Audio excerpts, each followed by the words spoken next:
People's Church of Kalamazoo, a member of the Unitarian Universalist Association, has been located on 10th Street since 1970, but it has been known as a liberal church in the community for 140 years. 22 men and women have served as minister of the church since its founding in the middle of the 19th century. The village of Kalamazoo was 20 years past its pioneer stage. A bridge had been built across the Kalamazoo River. The land office and the county seat were located here. A courthouse was in use, and newcomers could easily make their way into the expanding community by way of the plank road or the railroad. According to the book, The Place Behind the Products, there were about 5,000 residents, with 150 stores, shops, and factories. There were dressmakers, shoemakers, hat makers, and tanners. The village had a flour mill, blacksmith, and machine shops, as well as sawmills and distillers. The Burdick Hotel had been finished and gas lights were available. The town boasted 2 newspapers, the Ladies' Library Association, the oldest women's club in Michigan, and the Michigan and Huron Literary Institute, which had just had its name changed to Kalamazoo College. A variety of churches had been established.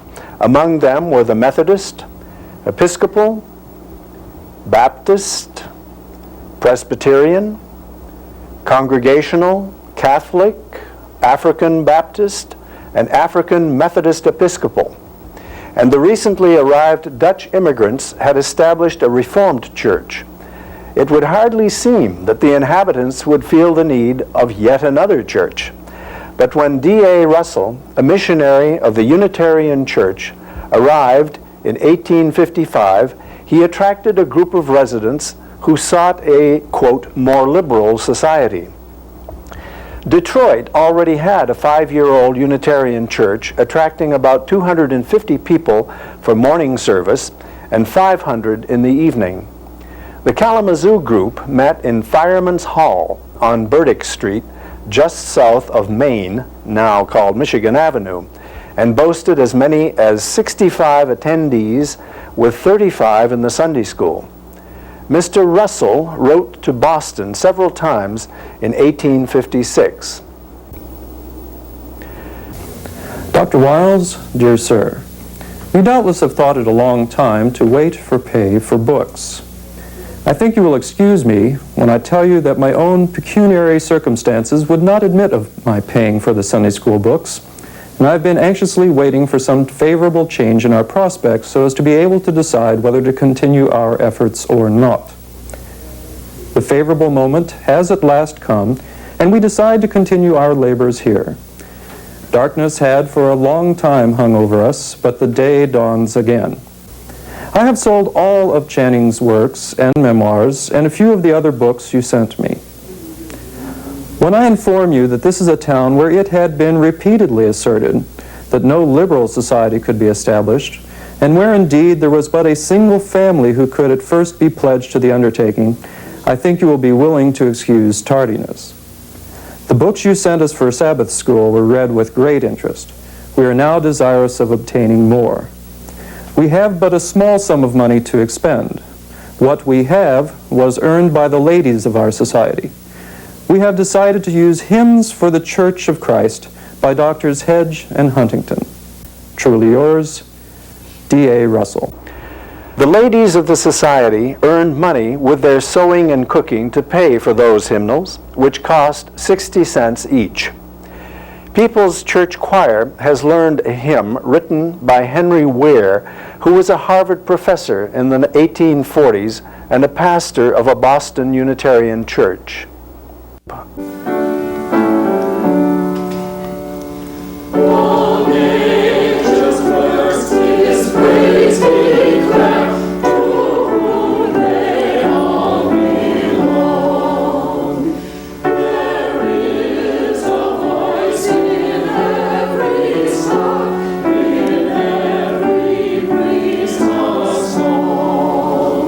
Sweet music fills all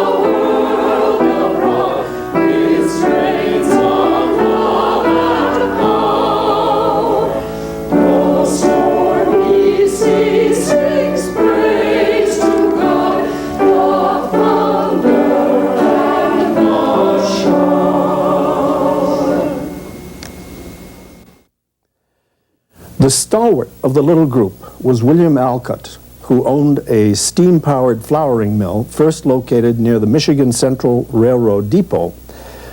But after it burned during those early years, it was rebuilt on Portage Creek at what is now Portage and Lovell. Alcott had come from Massachusetts and missed his old college church of Cambridge. 2 years later, Mr. Russell left to be replaced in 1858 by C.B. Ferry, a student at Meadville Theological Seminary in Pennsylvania. He met with the faithful in the courthouse during that summer, at the end of which a recent graduate of Meadville, Samuel Benjamin Flagg, came to Kalamazoo and preached for 4 Sundays, whereupon the group hired him to be their permanent minister. On December 14 of that year, the congregation organized itself as the Union Congregational Society of Kalamazoo. And 2.5 weeks later, on January 2, 1859, founded a church with 10 people signing a bond of union, which had been borrowed from Mr. Alcott's Cambridge church. We, whose names are underwritten, present ourselves for admission to this church in testimony of our faith in Jesus Christ, our acceptance of His religion, and subjection to His laws. We regard this transaction as an expression of our earnest desire to obtain the salvation proposed in the gospel, and our serious purpose to endeavor to comply with the terms on which it is offered. We design to commemorate the author and finisher of our faith in the manner established in His church. In an humble and grateful reliance on God for the pardon of sin and assistance in duty, we solemnly take upon ourselves the engagement of the Christian profession. We will, as we shall have opportunity, acknowledge our relation to this Christian community by attendance on the services of religion, by the offices of Christian affection, and by submission to the laws of Christian order, beseeching the God and Father of our Lord Jesus Christ, that being faithful to each other and to our common Master, we may enjoy the consolations of our holy religion here and be accepted to its rewards hereafter through the riches of divine favor in Jesus Christ. One signer that day was Charity Potter, who remained a loyal member for 62 years until her death just shy of her 95th birthday in 1921. Her husband, Alan Potter, one of the 10 signers of the incorporation papers, was a successful businessman, owner of a stove factory and a gas company, and who had recently established a bank. He became Kalamazoo's first mayor. He and Charity had built the Octagon House on South Westnedge and moved in 1855. In 1860, because of some legal inadequacies of the first document, the society was reincorporated, this time as the First Unitarian Society. Fortunately for us, Mr. Flagg wrote a brief history of the founding and early years of the church. It is evident the members had a very warm feeling for this young man, on one recorded occasion arriving at his home with a shower of gifts, which presumably supplemented a very meager salary. By 1860, the group was planning a church building. At the time of the 50th anniversary celebration in 1906, Charity Potter was asked to recount the first 25 years. Her speech is preserved in the booklet produced for that occasion. It lets us know how such a small group managed the construction. Our enthusiasm grew till the thought of building a small church was among the possibilities. Mr. Alcott, who was an energetic pusher in such matters, began to canvass to see who were willing to help if we decided to build. There were many who could give materials and work who could not give money, which would amount to the same thing. One man would give lumber, another shingles for the roof, another hardware and furnace. Mr. Flagg, the stained glass windows, carpenters, masons, and painters their work. Money was raised to buy a lot on Park Street. This being secured, the work was begun and plans being drawn for the church and chapel in the rear. The foundation was laid. Soon the framework was up, and things began to look hopeful. The chapel was to be finished first. It was not many months before the work on it was completed, and we had a bright, cheerful room in which to worship. There we could gather the children together in Sabbath school. The choir in the chapel was composed of Mrs. Alcott, leader, her two daughters, Mr. Flagg, Mrs. Bird, and myself. The women of the church had been organized into a society from the very first, and weekly meetings were held from house to house, a large basket of work being always on hand with material to be worked up for sales and fairs. Suppers and socials were held, and I can say with pride that our suppers then, as now, were very popular and were considered extra fine. In this way, we earned many dollars to help along the building of the church. After worshiping a year or two in the chapel, the church was completed and ready to be dedicated. It was a thing of beauty and a joy to all of us. The dedication took place in May 1863. We kept right on at work, for chairs were needed for the pulpit, the seats must be upholstered, and carpets must be bought. 3 big chairs upholstered in red stood at the front of the little old church. The center one will be on display at the new museum. The other 2 turn up as thrones at the Civic Theater and on other stages in town. In December of 1862, Mr. Flagg's sermon was a memorial to people who had died that year, including Prince Albert and Martin Van Buren. Some members of the congregation, including Mr. Alcott and Silas Hubbard, asked to have the sermon published, which makes it available to us now. In it, we get an idea of that first minister's theological views and his style. This I believe, in that great communion whither I am glad to think he has gone, no one saith, I am of Paul, or of Apollos, or of Cephas, but all are one in Jesus Christ, the common Lord. Imagine his emancipated spirit ushered into the great congregation on high. He goes around and beholds the saintly features of fathers and confessors of the primitive church, and in loving fellowship with apostles and prophets, lo, Calvin and Jeremy Taylor, and the good Oberlin, and Fox, and Ballou, and Ware, and Howard, and Channing, and the peace-loving Penn, and the meek Fenelon. Thank God, he murmurs, the dear dream, the wish of earth are the reality of heaven, one fold, one shepherd. One of those memorialized was Charles Alcott, a young man who enlisted in the Army and died of disease 1 week after leaving Michigan. Presumably, he was a son of Mr. and Mrs. William Alcott. Baptisms and communions were held every other month. How could this have been considered a liberal church? Maybe it refrained from regulation of parishioners' private lives to the extent the Baptists and Presbyterians did. Willis Dunbar, in his book Kalamazoo and How It Grew, gives an example of a member of the First Baptist Church called to account by his church because rumor had it that he had attended a circus, a theater, and the races. He admitted to the circus, but denied the others and showed due penitence.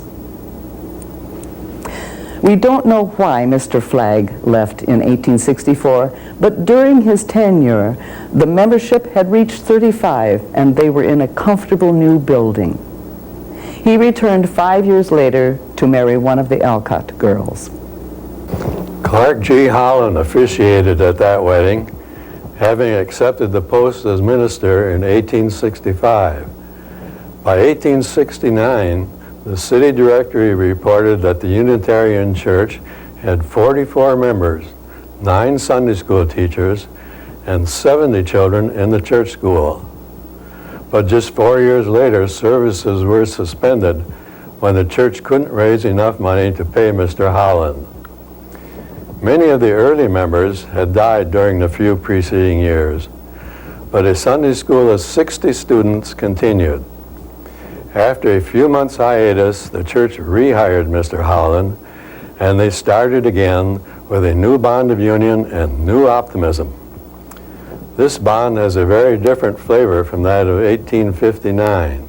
We, whose names are hereto subscribed, associate ourselves together as a Christian church for the purpose of moral and religious culture and of promoting truth and righteousness in the world through the study, practice, and diffusion of pure religion as taught and lived by Jesus of Nazareth, love to God and love to man.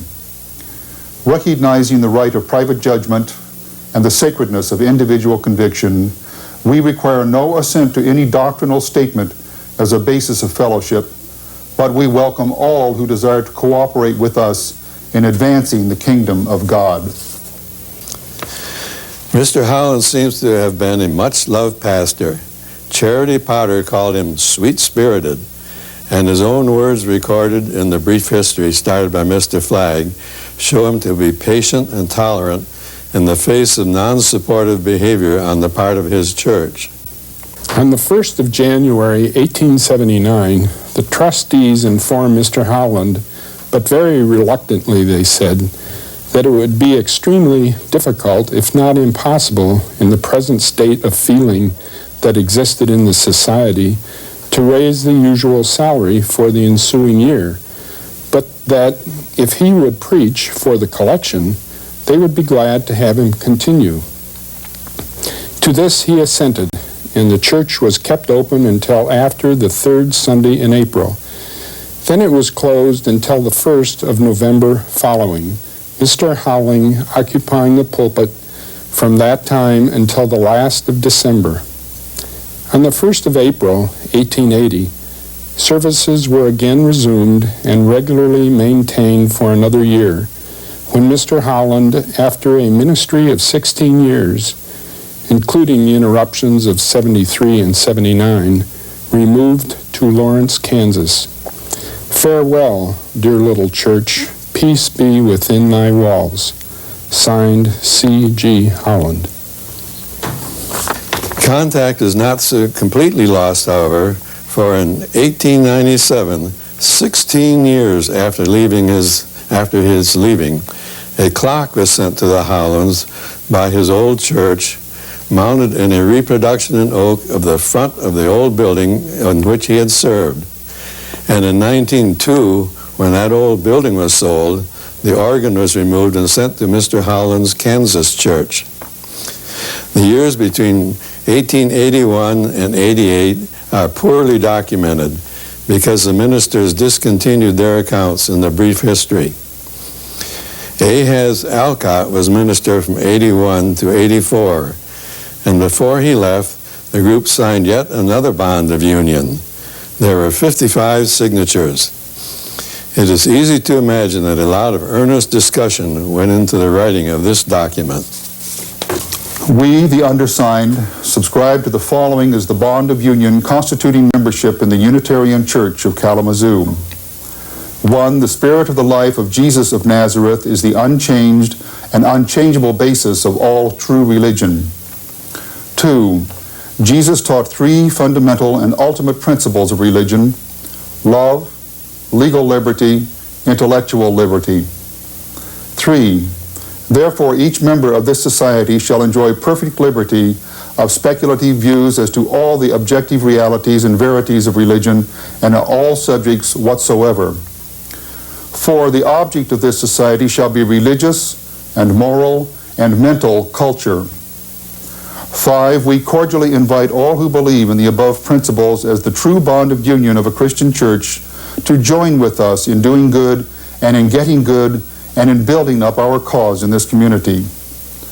By the spirit of the life of Jesus of Nazareth, we understand the love of God, the love of man, the love of truth, duty, good and right, and the doing of all these.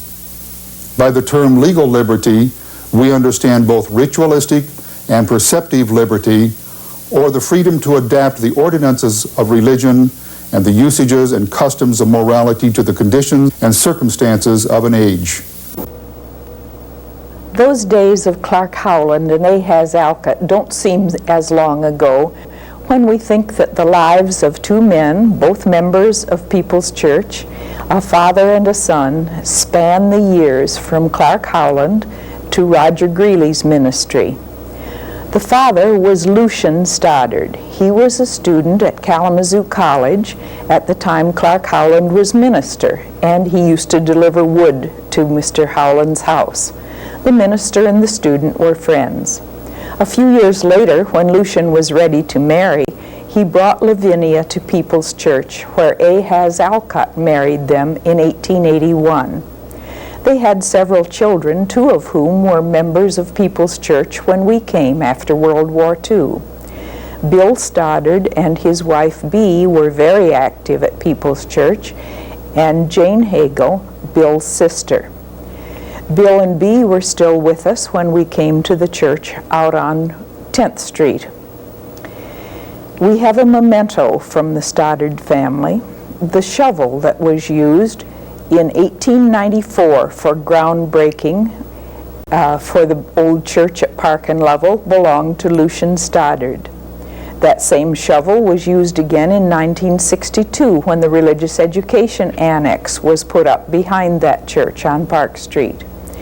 And again it was used in 1969 for the groundbreaking for the 10th Street Church. We have a picture of that groundbreaking on 10th Street. Viola Kuska is holding the shovel with Roger Greeley's help, and Bill Stoddard is facing them. We keep that shovel in the archives room